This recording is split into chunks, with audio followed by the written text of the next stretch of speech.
Hey, did you guys know that Amazon makes games now? I played Lost Ark, which is an Amazon game, and here are my initial impressions.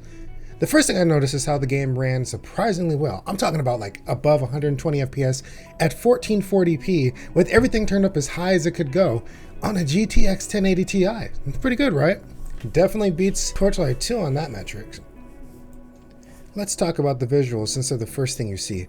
The very next thing I noticed is how the characters look like plastic dolls. When you see a close-up shot of them, like Gronk, whatever his name is, he looks like an action figure. I mean, look at this. Something else that stuck out to me right away was the movement animation. Lost Ark must be set in the late 80s because your characters look like they're moving in slow motion. That's a Baywatch reference if you don't get it.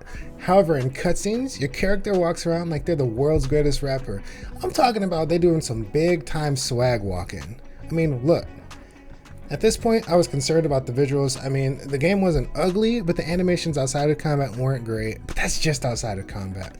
When slaying little dragon birds and stone unicorns, I was impressed by how fun it was to look at. Speaking about fun to look at, I've enjoyed the enemy design of all the non-human enemies. There's this really cool looking moth thing. I mean, look at it. Look at that thing. It's really cool. Since we're talking about how combat looks, let's talk about how combat feels. I picked the male martial artist who was assigned the striker class, then I was given what looked like an achievement for it. I didn't do anything, but I'll take the free pat on the back. Attacking enemies was weird to me at first. You click one mouse button to move and the other to attack. I'm so used to just clicking on the enemies, your dude walking up to him and then slapping him in the face. Nope, not in this one. If you click the attack button, you will attack where you're standing.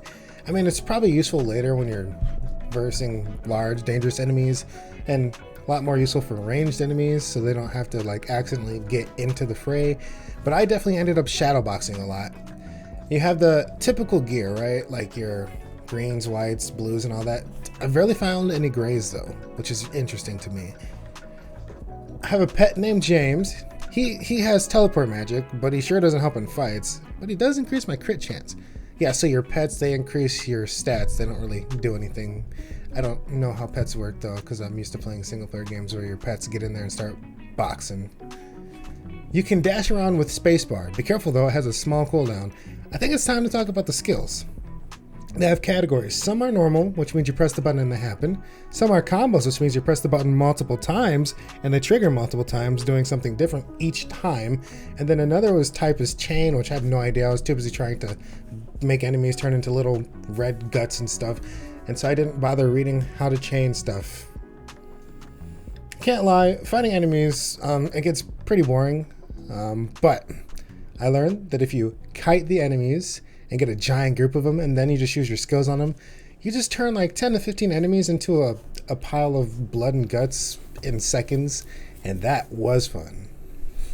Now that that's over, we can talk about some of the design choices. The quest text is hard to read. I turned up the UI size and it didn't make it any easier to read, and if you're standing over sand, don't expect to even see the quest text. Another strange design choice is requiring a key press to interact with stuff. Like, you can click on some things and you can interact with, and there's some things that when you click on them, nothing happens unless you specifically press the key. And I don't get it. Why can't I just click on it like I'm doing the other things? Who knows? When you're on the login screen, there's a box that tells you what song is playing. That's cool and all, but the music didn't really stick out to me, and so it's either perfectly fitting music or incredibly mediocre, so I don't care about what their names are. Also, did you hear about those collectibles? I was getting so many collectible items that I was just getting annoyed, to be honest. I didn't know what to do with them. I just kind of started ignoring them. And I think that's an issue with the start of the game. It just dumps so much stuff on you. And then you're just like, I am kind of bored of all these text pop-ups. I want to play the game.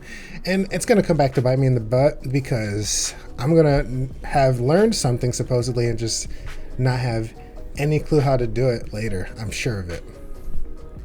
So that's Lost Ark's first impression with me. If you're an avid fan of isometric action RPGs, you should definitely give it a try. There's certain aspects of the game that feel incomplete so far, and other parts of the game that feel incredibly Amazon, which is a strange thing to say since they're so new to the scene.